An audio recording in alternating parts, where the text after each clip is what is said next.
Hi, I'm Kemi Olunloyo, Nigerian journalist, pharmacist, and PR specialist. It's the 30th of November, 2023. The man behind me is Oriyomi Hamzat. Oriyomi Hamzat is a broadcast journalist. He's actually an investigative journalist, but is also an activist. So he does a lot of work bordering against justice in murders and heinous crimes, basically. Now, Mr. Hamzat runs a radio station in Ibadan, Nigeria called Agidigbo FM. It's a Yoruba radio station, so all they speak is Yoruba. A few words of English will come in when he's talking or when he's doing a program personally by himself. There are other, shows on the station. A lot of people know Oriyomi Hamzat before he started Agidigbo FM. They knew him as a broadcaster who was basically putting out a lot of multimedia. When I say multimedia, remember the days before social media, CDs. Oriyomi will do mystery shows, programs, and he'll go on different radio stations at the time. Like people will give him, airtime slots and all that, pay for airtime, go from station to station. And then he'll put some of his shows on CDs and sell them. That's what we call podcasts today. You can put it on Spotify, Apple, podcasts, and so on. Anyway, he's come a long way. If you don't know him, you might know him now. He was very prominent in the Adegoke case. Timothy Adegoke, the young man who was supposed to take an exam at OAU and stayed at a hotel and was murdered there. And his body used for rituals, and he was dumped in a forest and buried in a shallow grave. You all remember that, the hotel, Hilton Hotel or something like that. But the owner of the hotel was a prominent man from Oshun, which is Chief Adedoyin. Adedoyin knows a lot of very prominent people and very powerful people in Nigeria. And the case went around and around and around just to get justice for Timothy. Oriyomi Hamzat got involved, and Femi Falana was the human rights lawyer that the family of Adegoke hired, and working together, the case was moved from Abuja to Osun State, and I was a little skeptical of moving it to Osun because there's a lot of powerful entities in Osun State that can actually stop this young man from getting justice. At the end of the day, the judge sentenced Chief Adedoyin to death and found him guilty. Today, that judge is no longer, over there because Adeleke fired the judge. So the Adegoke judge or Adedoyin judge, however you want to call the judge, Demola Adeleke, the governor of Osun State, actually sacked that judge. There's a lot going on in Nigeria with money and power, and many of you don't even understand. When I tell you, you kind of don't believe, or you just lay curses, abuses on me. When you become a victim of crime, you might never get any justice. This is just the world in Nigeria. Everything is about money. Now, the case with Mohbad.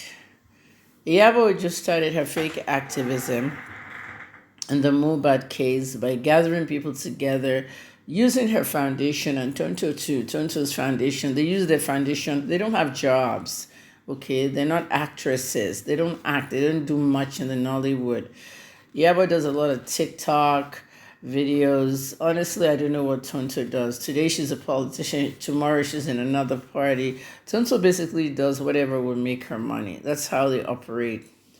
Gislover, Yabo, and Tonto run Gislover. Tonto's nickname is King Tonto, and Oba, the king. Oba means king in Yoruba, and the clues there, and I've been trying to solve it for years. I took fake adverts. I noticed who's doing the adverts. And of course, Yabo's phone. The phone she handed my assistant during the Tony Lawani wedding. When I take people's number, my assistant takes the number when we're in events. So let me have your number. On that phone, my assistant noticed, instead of going to the place where you add numbers, my assistant pressed Instagram by accident. The Just Lover interface was right there on Yabo's Instagram. We kept quiet for 2 years, but it's coming out now and it's making sense now. If you're opening Just Lover inside your Instagram, you're the admin. And that particular page is gone. It was verified and had 1.2 million followers. So yeah, but we know you own Just Lover. All that one Lizzie is saying is just to convince people, but you are the owner. That's why I'm an investigative journalist. Let's go back to Oriyomi Hamzat. So Hamzat now comes into the picture and says he wants to, hear from Mr. Aloba, Joseph Aloba, Mohbad's father. And what happened next will be, Mohbad's father reached out to him. And Oriyomi says, anyone that reaches out to me, I always answer them. I want to know what they need, how we can help. And he doesn't charge people. So they had a long interview, and that interview was nothing short of extraordinary. The man said what is already known. He told us some extra things going on. And the next inquest date was 6th of December. And he said everything to Oriyomi.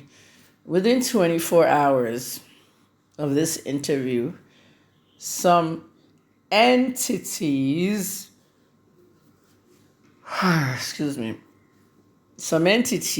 made threats to Oriyomi Hamzat, sending in emails that if you take up this case with Mohbad's father, we're going to give you a hard time. We're going to sue you. We're going to give you lawsuits, blah, blah, blah.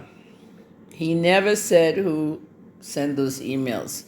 Some of you are saying that One Africa TV or somebody signed a contract with Mohbad's father to be the one to talk to exclusively. I don't know about that. Regardless, there are powerful entities working. And they told Oriyomi Hamzat that if he has anything to do, they'll sue him. There were even some reports of we'll slap you with fines, NBC fines. When you're talking about NBC fines, Nigeria Broadcast Corporation, or, NBC fines, the frivolous fines that they find to censor journalists. You have to be in the government or powerful friends with the government before you can start saying these things. Mr. Hamzat was arrested by the Nigerian government during the Adegoke Adedoyin case. They accused him of cyberbullying. The work he was doing for the Adegoke family online, they said he was bullying Adedoyin. At the end of the day, he got the death penalty anyway. They arrested Oriyomi. Within 2 days, they released him. He was flown to Abuja from Oyo State. Remember when Ibiyomi arrested me and all these different arrest cases? It's enough. The Nigerian criminal defamation law is arresting too many journalists. Almost everybody has been arrested and almost everybody has left the country. Mr. Hamzat can't leave the country. He runs a radio station in Ibadan, Nigeria, and he lives in Nigeria. So he doesn't want to arrest, sanctioning his station with fines or shutting it down and stuff. So he went on the air and said he did not want the drama. There's a lot of drama in the Mohbad case accusation, and he specifically mentioned the fact that all these social media influencers are only using this case to make money and eat, shading Iyabo and Tonto and all the others, I am an investigative journalist. I live outside Nigeria now, and all I do is I'm looking at all the facts and anything that comes out, and I'll continue my own side there. So that's what's going on, and I just wanted you to know. Thank you.